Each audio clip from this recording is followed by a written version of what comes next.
మీరు వేయడం మేము ఫేక్ న్యూస్ అని పెట్టుకోవాలన్నా? బుద్ధి జ్ఞానం లేదు మీకు? ఏమనుకుంటున్నారు మీరు? ప్రతిరోజు ఏదో ఒకటి పెట్టి ప్రజల అటెన్షన్ డైవర్ట్ చేసి కావాలని ఫేక్ న్యూస్ అంతా పెట్టే పరిస్థితికి వచ్చారు.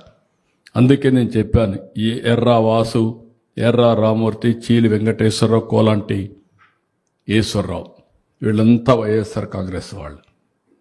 మీరు రాజకీయాలంటే మీ ఇంట్లో చేసుకోండి.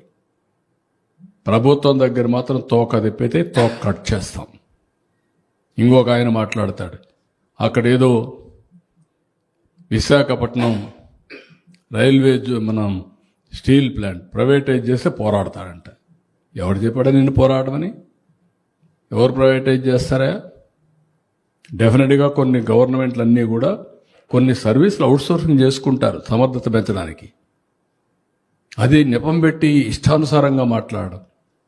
12,000 కోట్ల రూపాయల కేంద్రం ఇచ్చి ఈరోజు మళ్ళీ విశాఖపట్నం స్టీల్ ప్లాంట్ రివైవ్ చేసే ప్రయత్నం చేస్తే, తెలుగువారి ఆత్మ గౌరవాన్ని కాపాడితే, మన మనోభావాలు కాపాడడం కోసం దేశంలోనే మొట్టమొదటిసారి ఒక నిర్ణయం తీసుకొని ఆ నిర్ణయాన్ని పునరాలోచించి మళ్ళీ 12,000 కోట్ల రూపాయలు ఇచ్చి వీడియో ముందుకు తీసుకుపోతున్నాం.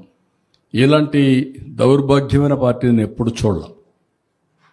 వీళ్ళకి ఫిట్టింగ్ రిప్లై ఎప్పటికప్పుడు ఇవ్వాల్సిన అవసరం ఉంది. ఈరోజు మా కలెక్టర్స్ అందరికీ చాలా స్పష్టంగా ఆదేశాలు ఇచ్చా. ఎవ్రీ డే మీరు మానిటర్ చేసుకోండి. జిల్లాలో ఒకవేళ ఒక షాప్లో ఉండి ఒక షాప్లో అవసరమైతే మీరే ట్రాన్స్ఫర్ చేసుకోండి. ఏ ఒక్క రైతు మాకు ఎరువులు లేదనకుండా చూసుకునే బాధ్యత మీది. అదే సమయంలో ఎక్కడన్నా కానీ ఎరువులు లేదంటే నేనే అక్కడికి వెళ్తా, నేను అక్కడ చూస్తా. మా వాళ్ళ తప్పుంటే యాక్షన్ తీసుకుంటా. కావాలని ఇలాంటి న్యూస్ చేస్తే వాడిని తీసిపోయి బొక్కలో పెట్టి అక్కడి నుంచి పనిష్ చేస్తాం. తమాషా అనుకోవద్దండి. రేపటి నుంచి ఎక్కడ జరిగినా సరే రాష్ట్రం మొత్తం రైతాంగానికి అందరికీ విజ్ఞప్తి చేస్తున్నా, మీరు రాజకీయాల్లో మీరు భాగస్వాములు కావద్దండి. రైతులుగా ప్రవర్తించండి. మొన్నే 7,000 రూపాయలు మీ అకౌంట్లో వేసాం, అన్నదాత సుఖీభవ. అదే మరి ఈరోజు రాష్ట్రంలో పుష్కలంగా నీరంతా ఇచ్చాం. 95% రిజర్వాయర్ల నీళ్లు నింపాం.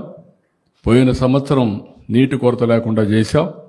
ఈ సంవత్సరం కూడా మళ్ళీ అన్ని రిజర్వాయర్ల నీళ్లు నింపి భవిష్యత్తులో కూడా వాటర్ సెక్యూరిటీ కోసం పనిచేస్తున్నాం.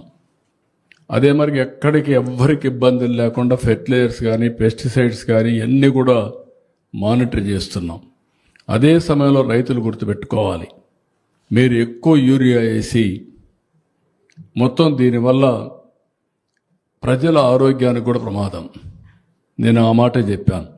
ఈ సంవత్సరం దగ్గర ఒక 4.5 ఎంత 3.5 4 లక్షల మెట్రిక్ టన్నులు ఫెర్టిలైజర్స్ కన్జంప్షన్ తగ్గించాలని, అదే మరి పెస్టిసైడ్స్ కన్జంప్షన్ తగ్గించాలని, దానికి డ్రోన్లతో పెట్టుకుంటే అవసరం సబ్సిడీ